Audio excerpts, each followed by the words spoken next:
Do you think Biden will be a bit embarrassed by getting that name wrong, or will he just brush it off? He'll probably just brush it off because he gets names wrong all the time. If you look at the White House transcripts of what he says, it's full of mistakes. It's because he's going to be 80. A number of years ago, he had a stroke. Everybody admits he's not what he used to be. Yeah.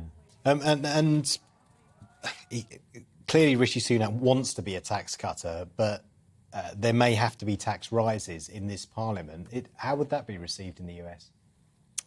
Well, I think that it's very, very important to have incentives for growth, but also important to cut spending at the same time. The United States has a massive budget deficit. The president goes spending £350 billion just writing off people's student loans. The deficit is completely out of control in the States, and it's a big warning here in Britain that Britain should not go the same path. Yeah. And what is the state of the special relationship at the moment, especially given it's hard to have a relationship with someone over 45 days? Yes, well, I think that the special relationship between the British public and the American public will always be there, in spite of President Biden mispronouncing Prime Minister Sunak's name on the first day. But when we say this special relationship, what does that actually mean? What does it look like?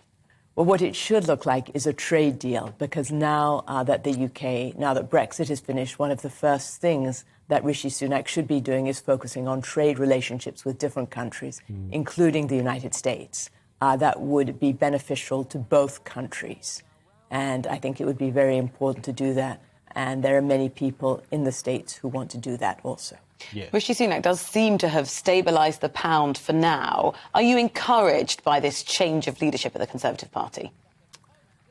Well, I think that he is a very serious, a very, very competent person. And I think that what the markets did reflected their view of his competence rather than what he has done right away. And so it remains to be seen in the weeks to follow whether the markets stay stable. What do you think Rishi Sunak should do to really sort of embolden and secure those international relationships in his first few weeks?